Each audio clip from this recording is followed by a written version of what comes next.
Hello, today we'd like to talk a little bit about Canada's government, their economy, and even though it's not on the screen, we're going to touch a little bit on Canada's culture. First, let's talk about Canada's government. Canada's government up here has shared powers, and that's a fairly common thing where you have laws from the national government and you have to abide by laws from a local government, kind of like we have here in the United States. We have laws that we have to abide by on several different levels. But one thing that's not very common is the fact that Canada is a constitutional monarchy. That literally means they have a constitution, and monarchy means they have a king or a queen. Now, that's definitely something we don't have here in the United States. And, it's kind of a technicality that they even have a king or queen. The king or queen is not even in Canada. Technically, the king or queen of England is the head of the constitutional monarchy of Canada. But in reality, the king or queen of England, in this case it's queen, has really no power. It's just upholding an old historical tradition. Now, where the real government power comes from is the House of Commons and the Senate. Both of those put together is what's called the Parliament. Now, in the United States, our version of the Parliament is called Congress, but it's literally the same things. The two rule-making, law-making bodies in the national government. Now, the House of Commons is a little bit like our House of Representatives. The House of Commons is elected. The people in the House of Commons are elected by popular vote. However, that's not true for the Senate, and I'll tell you in just a second how senators get elected. The leader of the party with the most members becomes the prime minister. Now, the prime minister is a little bit like our United States president. Whenever if there's one person that is the face of the U.S. government, it's the president. Same thing with Canada. If there's one person who's the face of the Canadian government, it's the prime minister. Now, the prime minister is the one who selects all the senators. So people do not get to vote for senators. Prime minister selects them, but people do get to vote for members of the House of Commons. Technically, since people can vote for the House of Commons, you can say that Canada is a democracy. Democracy, of course, means that people get to vote and have the say-so as to what happens in their government. Back in 1982, an important piece of legislation was passed and added to the Canadian Constitution. It was the Charter of Rights and Freedoms. Charter of Rights and Freedoms is a lot like our Bill of Rights in our Constitution.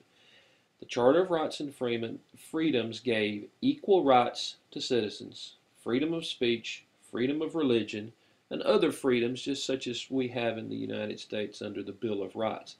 So you can see outside of a couple of things like how people are elected and the fact that there is a king or queen, the government is very similar to the United States government, with a constitution, with lots of rights. There is a group called the Separatists. The Canadian group called the Separatists are French-speaking Canadians that want Quebec to become an independent country. Now, you may remember that we said that there were the two primary groups of people in Canada were people who have origins from England, people who have origins from France. Let's go down to the map here. And in this area, there were a lot of people who were the French-speaking people. That was where their colonies originally were. Now, this province right here is Quebec. You can see Quebec has kind of a French name to it. But Quebec is the place where you have a lot of the French-speaking people, and the French-speaking people, we'll find out later, are called francophones.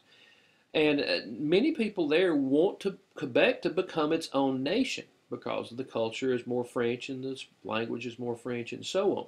And it's actually been put to a vote twice.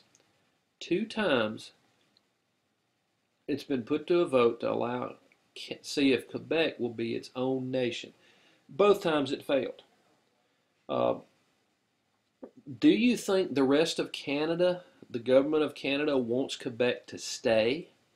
The chances are good they do. Quebec is a very big contributor to Canada's economy. It has lots of aerospace and lots of industry. It's right there on the St. Lawrence River that you'll find out later on. So it's kind of a big contributor to Canada. Speaking of Canada's economy, let's talk a little bit about Canada's economy. Now, way back in years before now, back in 1800s and even before, the big attractions for people coming to Canada were fishing, fur trading, and gold. There's a fair amount of gold that has been found in Canada. Today, there's a little bit more to Canada's economy, but I kind of want to tell you a little bit about what some regions are known for. We have central Canada, which I guess you could say is kind of in this vicinity here. Central Canada is known for its good grass and soil, and they're going to raise a lot of cattle and grow a lot of wheat in this area. There's also, we mentioned before, the St. Lawrence River. The St. Lawrence River is this river that comes right down through here and empties into the Great Lakes. I'm drawing through the Great Lakes right here. But this river right here has very fertile farmland around it.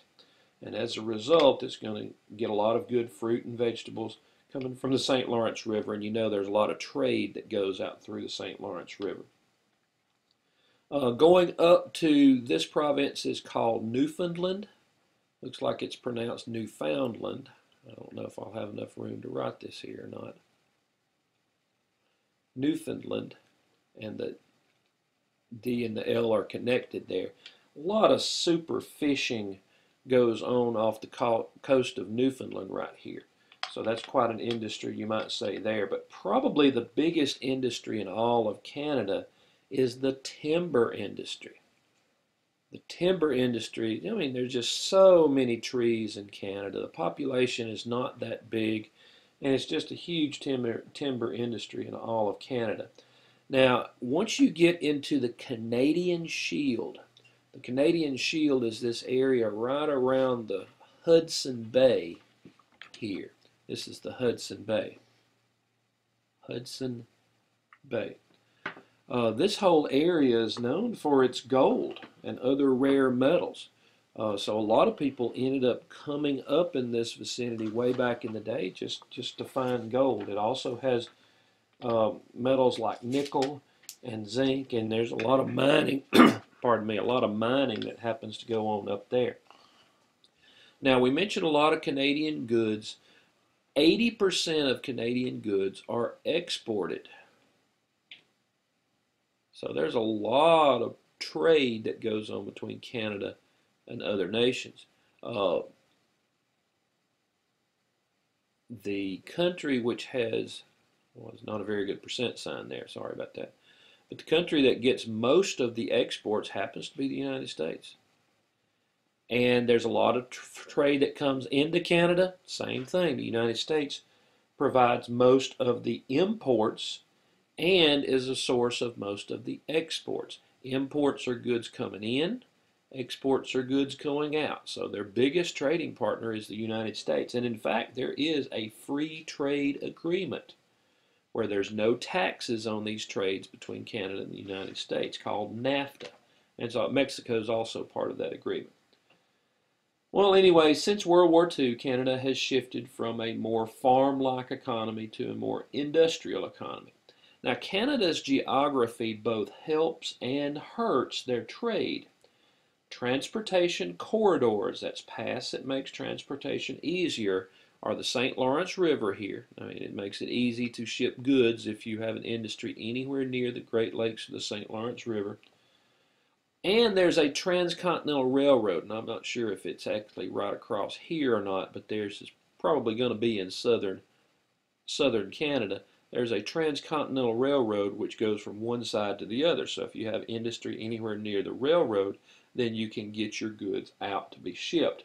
However, there are some big barriers to trade. If you're not along the St. Lawrence River or along this railroad or along the coast, you may have trouble getting goods past the Rocky Mountains. Rocky Mountains cover the left coast on a map, just like it is in the United States. These extend down to the United States here. Also, it's just so cold. It's just so cold in Canada. So if you have an industry out in the middle of nowhere, you have to worry about getting past snow and ice um, just to get to where you can get to trading with other places. So probably not going to find much industry up here in the Shield and in northern Canada. One of the most, well, I guess you could say not interesting, but one of the sporting aspects of Canada is hockey. Now, just like football is very big here in the United States, hockey is very big in Canada.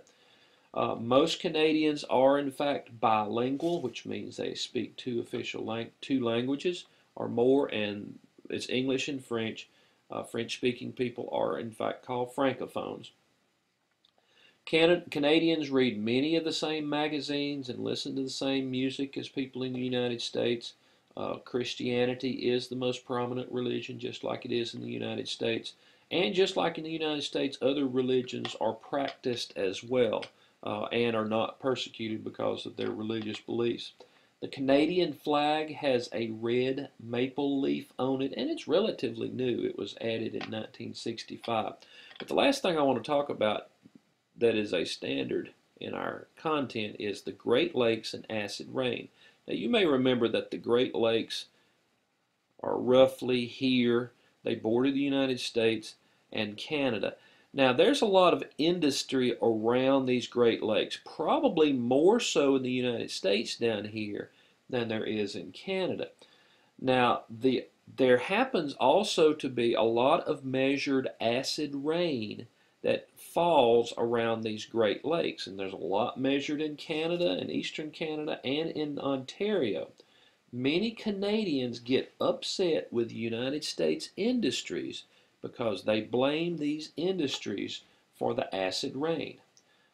Most of these industries are what's called smokestack industries. They have big smokestacks, and what goes up into the atmosphere in evaporation is going to come down in rain, and as a result there's kind of a little tension between Canada and the United States because of the acid rain coming that has to be coming from these smokestack industries.